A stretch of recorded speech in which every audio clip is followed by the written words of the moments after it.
about time we instead met.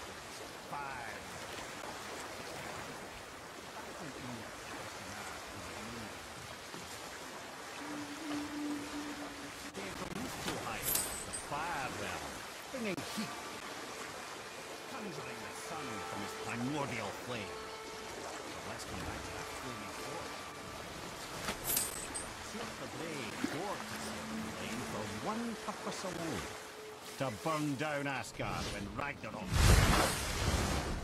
You know what? I'll tell this one later.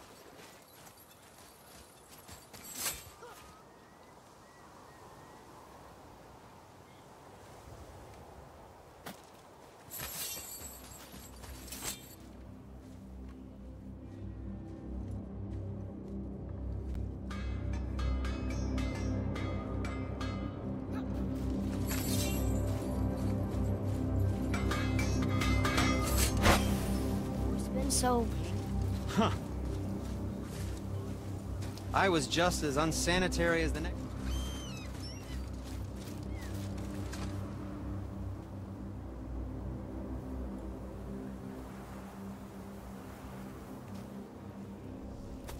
No. Come, Roy. Okay.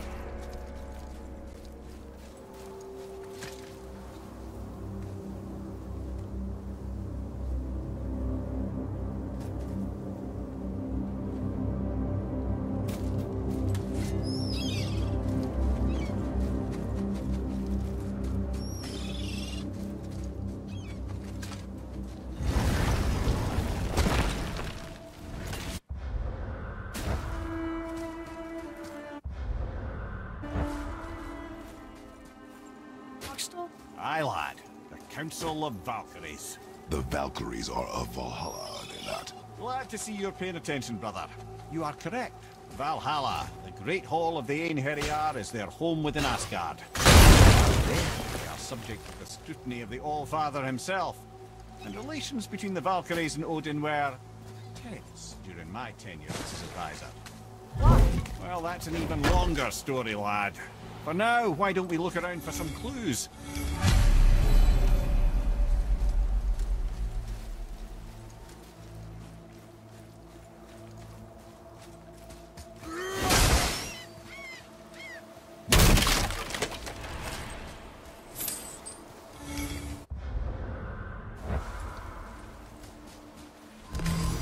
Try placing one of the Valkyrie helms on a throne.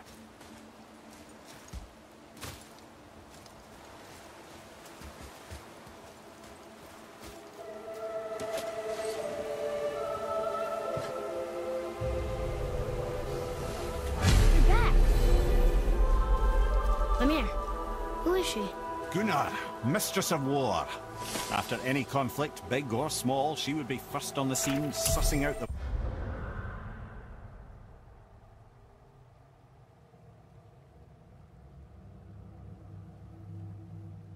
worthy spirits for a free trip to Valhalla. A gruesome task, but she took great pride in it. Any conflict. Impossible. It's true. She had help from her sisters, of course, but Gunnar was always first to arrive. Her judgment of the fallen was unparalleled, and an invaluable resource to Odin. She was one of his favorites.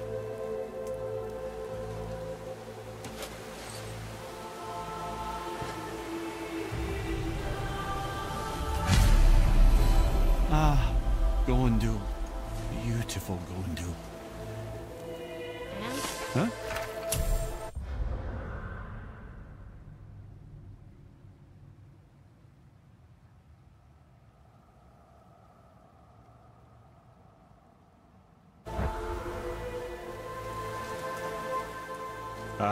Oh, sorry, lad. The sight of Gondul always took my breath away. Gondul had a silver tongue, a sharp wit, and struck a figure so stunning it literally drove men insane. Odin forbid her from setting foot in Midgard after a time, as insanity is not a welcome trait in Valhalla.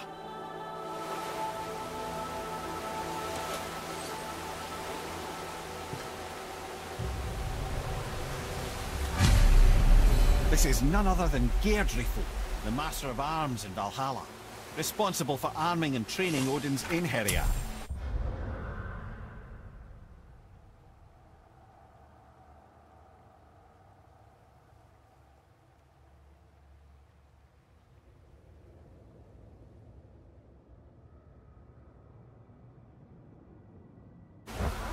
his army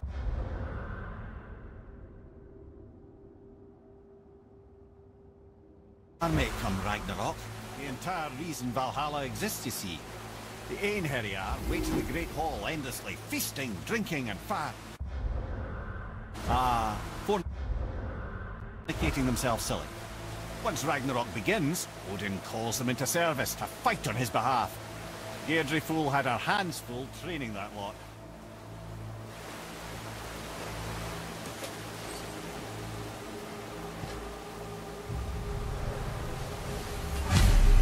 This, my friends, is Kara. Now, Valkyries are volatile by nature. But Kara, the lass's wild storm personified.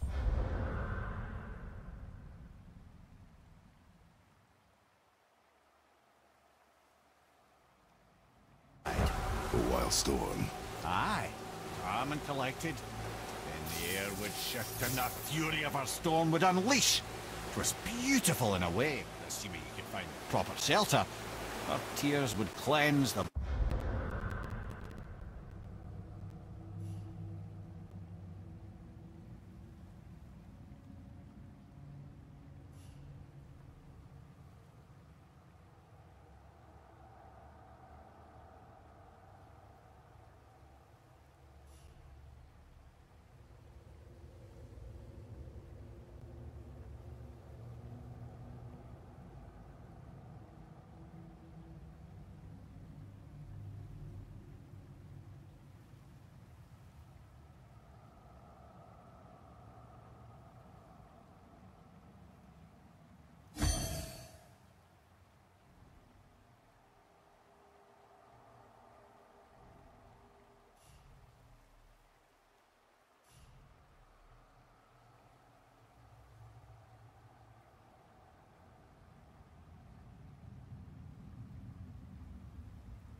blood-soaked battlefields.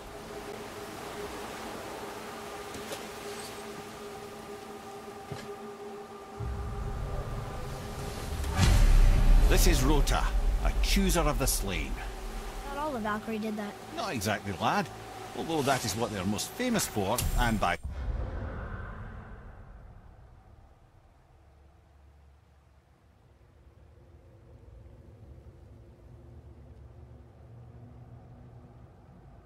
far their greatest responsibility. You've seen what happens to the dead without the judgment of the Valkyries. Hellwalkers. That's right. Rota, Gunnar, Skuld. Without them to clean up the aftermath of battle, hell overflows with souls meant for Valhalla. A sorry state of affairs. Rota must be beside herself.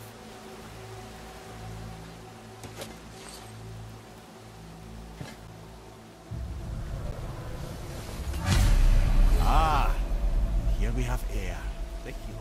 A Valkyrie healer? Air was strange, as a matter of fact. Very quiet.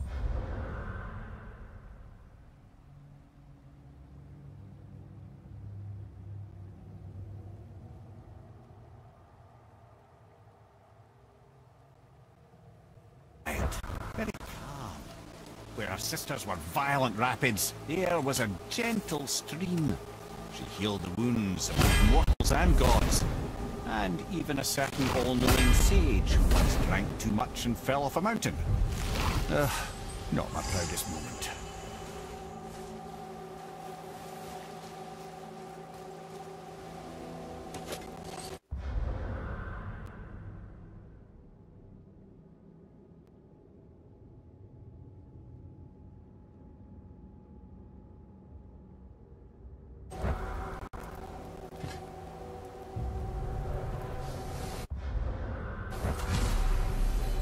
Well, well, Hilda, mistress of battle.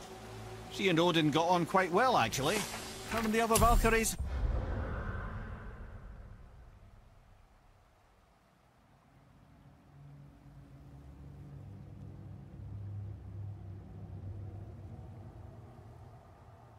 Not so much.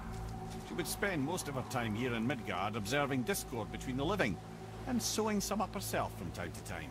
She lived for conflict. Some say she was conflict personified. I wonder what will become of her now that she's free.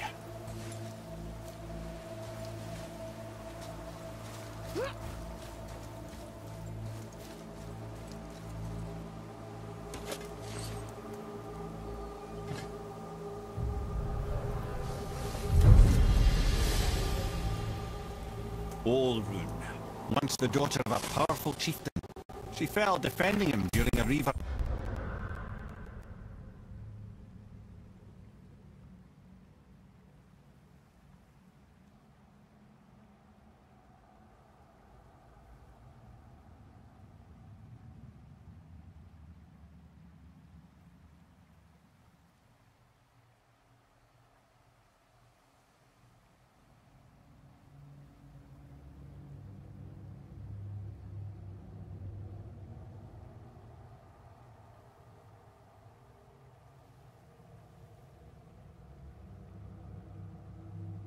Attack. Olrun was escorted to Valhalla, where she chose to devote her afterlife to the pursuit of knowledge above all else. Quite unusual behavior amongst the constant drinking and feasting of her fellow Valhallian denizens. Odin. He saw a kindred spirit in Olrun's single-minded pursuit of knowledge. He appointed her as the Valkyrie's resident historian.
You have saved the Valkyries. Sigrun, how did this happen? Mimir, is that you? You have been freed, but... Freedom comes at a price, milady. You speak truly. Countless winters we served the All-Father. But only through his union to the Queen did we ever taste some measure of freedom. But aren't you the queen? There has only been one Queen of the Valkyries, the goddess Freya. When Odin severed her wings, I served in her absence, but it wasn't enough for the All-Father.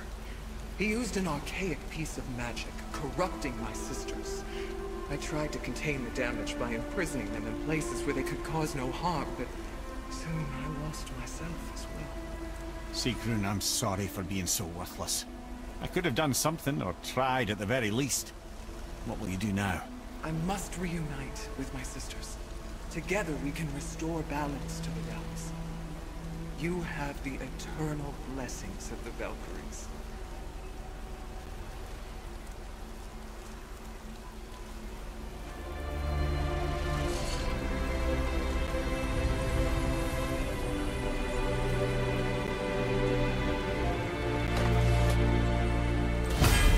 Well, we did it, I suppose. You don't sound very happy about it. It's difficult to be happy about anything when you're a reanimated head. I'm grateful we were able to set the Valkyries free.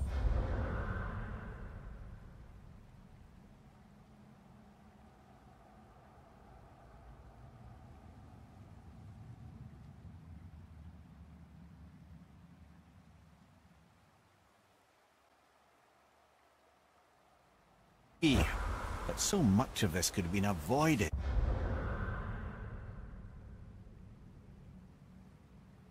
If only... You said it yourself, Head. It does not matter anymore. The past is the past. Well, that's awfully cheerful coming from you.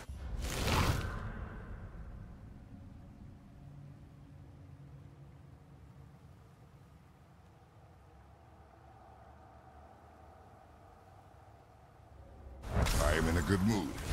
The dwarves will make use of this helm. Your dad's a wee bit single-minded, isn't he, lad?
Explain yourself, Head. Or are you bewitched again? Not at all. Freya was Queen of the Valkyries at one point. Part of her marriage dowry included overseeing the Valkyries themselves. As a powerful Vanir goddess, they revered her. I never knew how much until now.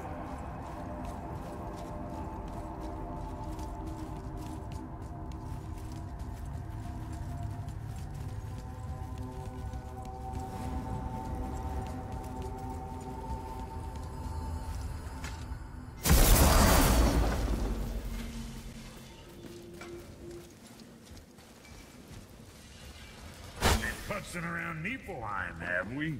How can you tell? I'd recognize Ivaldi's stench of failure anywhere. Plus, you still got some mist on your shoes.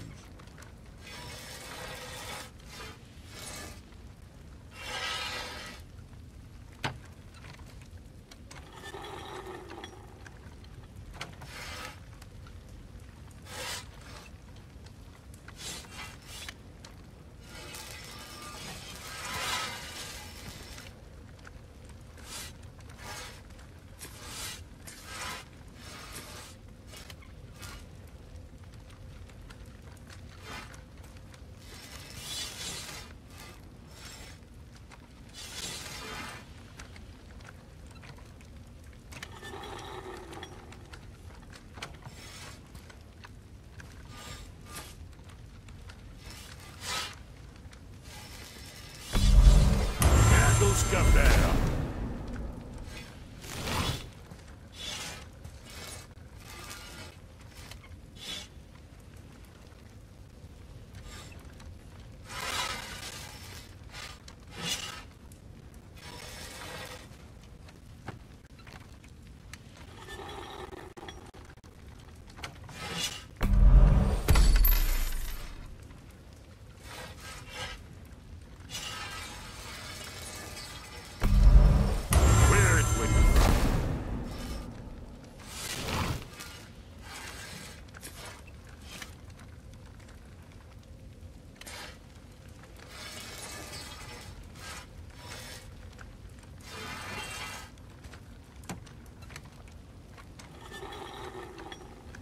Now what else do I want